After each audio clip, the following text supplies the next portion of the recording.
Hello everyone, आज हम यहाँ पर देखेंगे कि प्रॉफिट एंड लॉस, उसके साथ में डिस्काउंट, और इन सभी को सॉल्व करने के लिए हमें कौन से तरीके को अपनाना चाहिए जिससे हमारा आंसर जल्दी बने।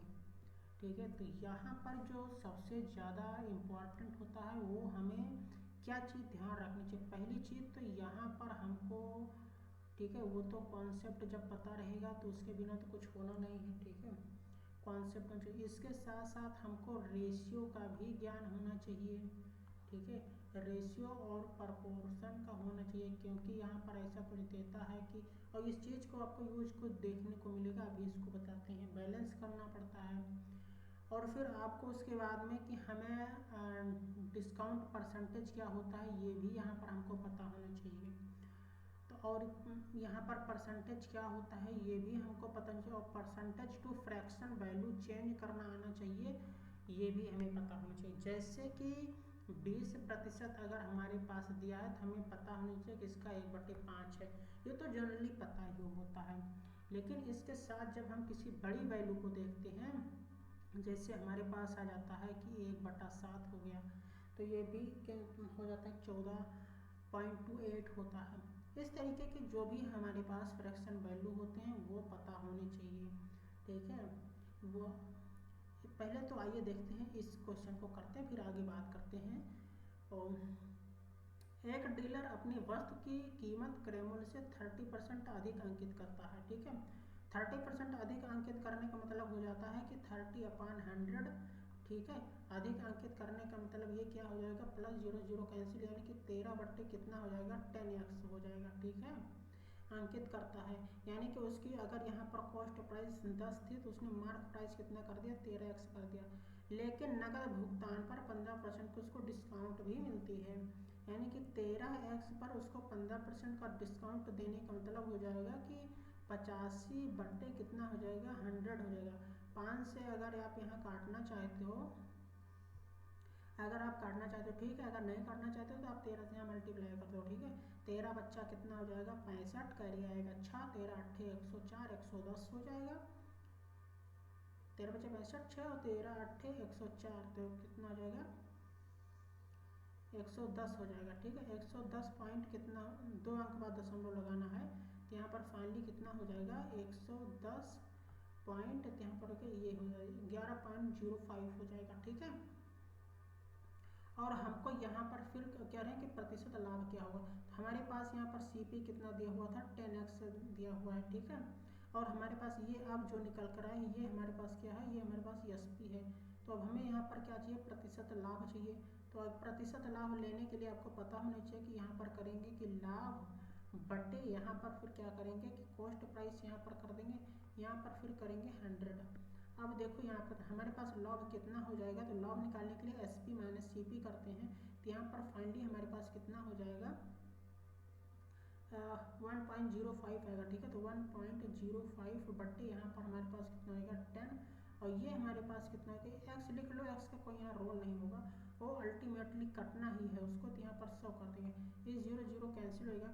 फाइनली हमारे पास कितना आएगा, 10.5 यहाँ पर क्या हो जाएगा, हमारे पास लाभ हो जाएगा। तो इस तरीके के क्वेश्चंस को हम यहाँ पर ऐसे सिंप्लीफाइड करते हैं। यहाँ पर सारी की सारी आपको रेशियो वगैरह, प्रपोर्शन वगैरह सब चीज़ यहाँ पर आपको आना चाहिए। ठीक है, इस तरीके से अगर हम यहाँ पर दूसरा क्वेश्चन आइए देखें तो उसमें हम कैसे करेंगे, इसी चीज़ का यूज करके उसको भी हम कोशिश करने, यहाँ पर उसको करने की कोशिश करेंगे। ठीक है,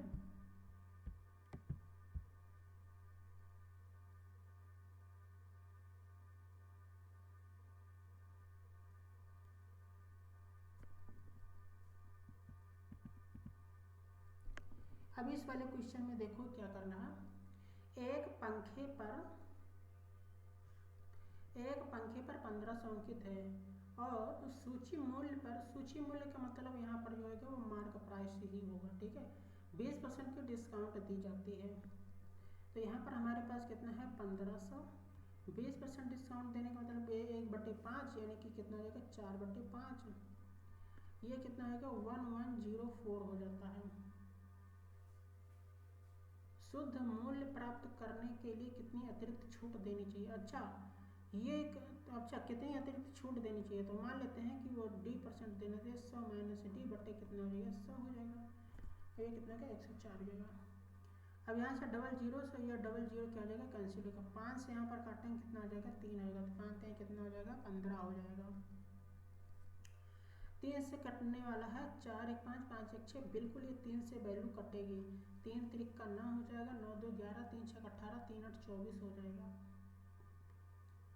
यहाँ से अगर निकालो तो कितना हो जाएगा 400, ये 4 से भी वैल्यू कट जाएगी, यहाँ से कोई काटो 4 9 36 आएगा, 4 दूनी 8 हो जाएगा। तो फाइनली जो डी बराबर कितना हो जाएगा वो 8% हो जाएगा। ठीक है,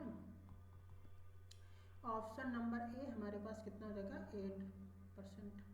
तो इस तरीके से हम क्वेश्चन को यहाँ पर सॉल्व करते हैं, और इसको जो कंसेप्ट होता है वो टोटली अगर इस तरीके के क्वेश्चंस आते हैं तो वहाँ पर परसेंटेज और रेशियो का इन्हीं सारा का यहाँ पर खेल होता है। हालांकि ये तो प्री लेवल के क्वेश्चंस हैं, आप बोल सकते हो इसको सारे वैल्यू इसमें दिख रही हैं, लेकिन जब मेंस में आते हैं तो वहाँ पर तो और सारी चीज़ों का यूज हो जाता है।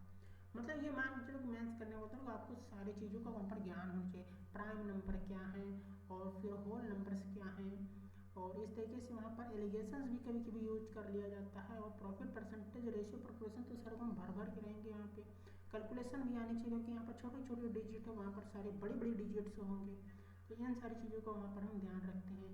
तो ये तो केवल क्वेश्चन दो थे, क्वेश्चन तो काफ़ी सारे हैं, लेकिन इसमें आज बस इतना ही करेंगे।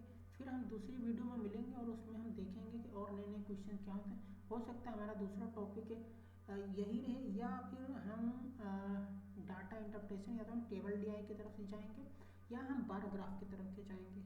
तो फिर अगर कमेंट में बताइए कि आपको कौन सा चाहिए, टेबल चाहिए या बार चाहिए या पाई चाहिए, क्या चाहिए। ठीक है, तब तक के लिए धन्यवाद, और जाते समय अगर चैनल पर नए हैं सब्सक्राइब जरूर कर लीजिएगा। धन्यवाद।